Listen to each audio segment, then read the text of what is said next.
यहीं बीछिया में रहते रहते साधुओं के संग में स्थानक में चर्चा चली, तो उसमें ऐसा लिखा था कि मूर्छा परिग्रह है। ये तो अपने प्रसिद्ध है ना तत्वार सूत्र में, तो थानक में भी चलता तत्वार सूत्र कि क्या कहा, मूर्छा परिग्रह है। तो उनने क्या कहा साधु ने कि इसमें वस्त्र परिग्रह ये कहां लिखा है, मूर्छा परिग्रह है। वस्त्र को परिग्रह कहां लिखा है, वस्त्र परिग्रह नहीं है। वस्त्र के प्रति मूर्छा का भाव, ममत्व का भाव, वो मूर्छा है। पकड़ में आ रही ना हमारा प्रश्न। माने थानकवासी वाले साधु ये कहना चाहते हैं कि वस्त्र पहनने में कोई बाधा नहीं है, हम वस्त्र पहनते हुए भी निर्ग्रंथ हैं, वस्त्र कोई परिग्रह नहीं है। परिग्रह किसको कहना, मूर्छा को। समझ में आया? अभी ध्यान से सुनो। गुरुदेव श्री बोले लेकिन वस्त्र ग्रहण करने का भाव ही मूर्छा है। देखो क्या कहा, अरे रे वस्त्र ग्रहण करने का भाव ही मूर्छा है। भगवान आत्मा वस्त्र का ग्रहण करने वाला है, ये कर्ता बुद्धि, ये मूर्छा है।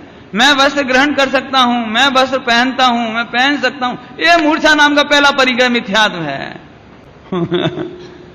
देखो मूर्छा परिग्रह है, वस्त्र नहीं। तब गुरुदेव श्री ने कहा था वस्त्र ग्रहण करने का भाव भी मूर्छा है। तो कल हमने चर्चा में इसे दर्शन मोह के अर्थ में लिया, मैं पहनने का करता हूं आदि आदि इस तरह से बोला था।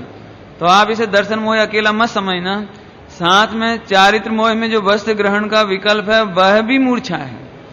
दिगंबर जैन शासन में दिगंबर मुनिराज होवे, छठे गुणस्थान में वस्त्र ग्रहण का विकल्प करें तो वो मूर्छा है, वो साचा साधु नहीं है। मैंने वस्त्र ग्रहण करने का विकल्प भी मूर्छा है। ये चर्चा थोड़ा सा खुलासा आपको कर दी है। एक कुछ बातें रह गई थी, बताना क्या चाहे, इस घटना से क्या बताना चाहते हैं कि उस समय जहां तुम थानक में, आज इतने बरस हो गए, 35 बरस के लगभग, ज्यादा ही हो गए होंगे, अपने हिसाब तो आप लगा लेना कौन सा वर्ष चल रहा है, 41 वर्ष की उम्र हो गई, 41 ईयर्स ओल्ड। जिस थानक में आप रहे हो, जिसको आपने पढ़ा है, जिसको पहना है, जिस मुंह पट्टी को लगाया है, और उसका इतना सा भी समर्थन नहीं, समर्थन नहीं। ठीक है हम साचा मार खुले आम नहीं कह सकते, लेकिन गलत को स्वीकार नहीं करेंगे। तुम ये कहो कि हम वस्त्र पहने पहने निर्ग्रंथ साधु हैं, ये बात नहीं मानूंगा मैं। हिम्मत है तुम्हारी, हिम्मत। वे कहते हैं वस्त्र ग्रहण करने का भाव ही मूर्छा है भाई, इसलिए वस्त्र मूर्छा परिग्रह है। ये गुरुदेव श्री ने वहां सिद्ध किया। अब गुरुदेव श्री इतने, इनका लॉजिक इतने खरे थे, लॉजिक कि उसके आगे कोई बोल नहीं पावे, लेकिन अंदर अंदर है आवे ना, जो समझदार आवे, ना समझ आवे वो तो उन्हें तो कोई मतलब ही नहीं, लेकिन जो समझदार आवे उन्हें तो ऐसी तकलीफ होवे, क्या थी काढ़ा, क्या थी काढ़े।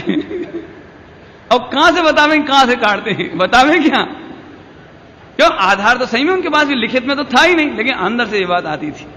एक एक प्रसंग इतना जोरदार है, इससे मालूम पड़ता है जीव की परिणति कहां से तैयार हो रही है।